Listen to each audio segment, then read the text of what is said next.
As an Australian, what's the most ridiculous thing you have witnessed a tourist do? Aussies on Quora are sharing their experiences. Good, bad, and funny. Person with a nickname Al Evans commented, I had an English backpacker stay with me for several months. He was a bag of fun and full of energy, but not the sharpest tool in the shed. Anyhow, one day he came home excited and said, My friend, I'm going to learn how to surf. I said, but Rob, you are 27. It's not something you just decide to take up at your age. It takes years of practice to learn and some skill. Most Aussies grow up with it. You don't understand, mate. I'm gonna do it. I've booked lessons with this expert surfer who can teach anyone really quick. I start next Wednesday. Okay, I said, thinking that Rob had way too much confidence. Anyhow, the following Wednesday evening, a rather silent, dejected, half-soaked Rob comes home. How did your surf lessons go? Not good.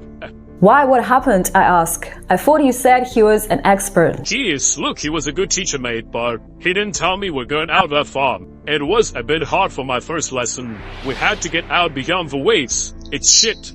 I nearly drowned.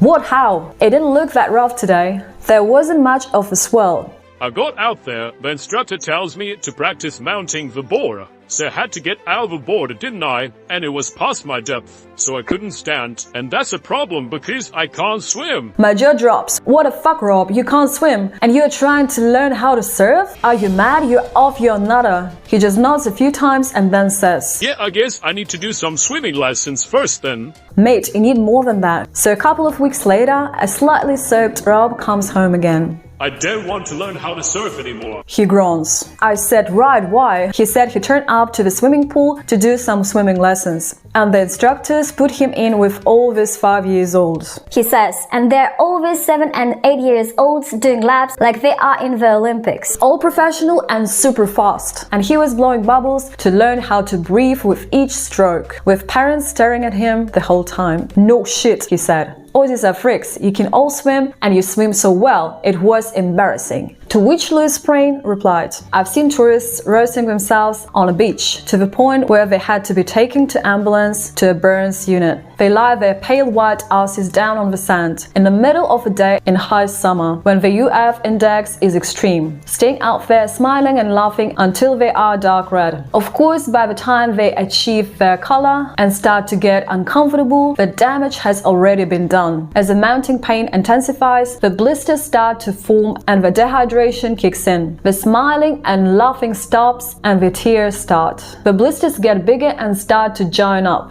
creating large expanses of fluid and dehydrating them even more until they can't even cry. They can't even sit by now, because it's almost always their back they burned the most. They need an ambulance at this point. Probably the worst case I've witnessed was a young English woman whose boyfriend brought her into the beachside cafe. She was so badly burned, dehydrated, and sunstruck, she collapsed. Her front was badly burned. She had blisters on her face, chest, and stomach. The entire back of her body, from her heels to the hairline, was blistered. Even a scalp was burnt. I heard she was in hospital for weeks, Louis concludes.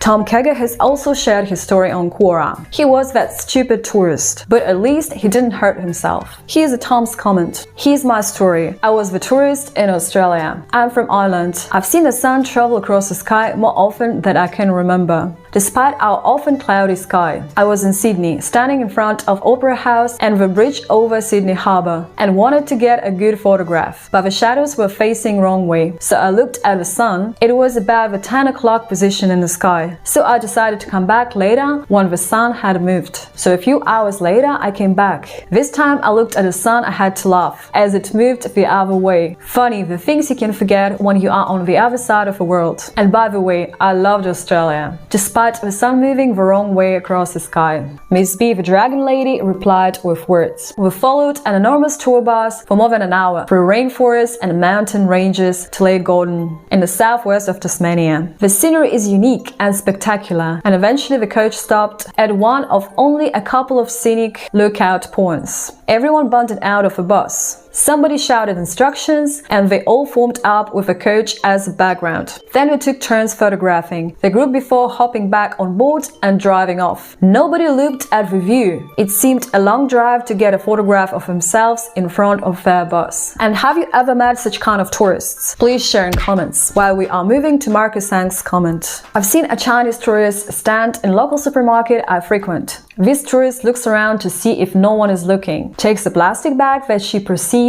to fill with chestnuts before going to self-service and checking it as the cheapest item she can put it as. She does this more than 5 times, goes back and forth and gives it to her husband outside. Now she has 5-6 bags full of what she has exploded while I watch her caught in the act.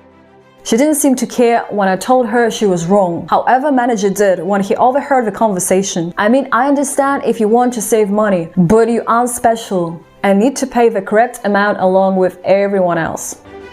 And the funniest comment goes to Craig King. Can't even believe this is a true story. I saw a couple exit a bushwalk with what will look like thick brown excrements spread over their faces. Turns out they have been told it was a drop bear season, and the only way to ward them off was a smell like a local. So they were advised to cover their faces in Vegemite. I've heard of people telling tourists this, and maybe even participated myself, but I've never seen anyone follow this, he adds. So that was just a few thoughts of people on Quora. Let us know what you think. Don't forget to subscribe, hitting notification bell, and I'll see you next week.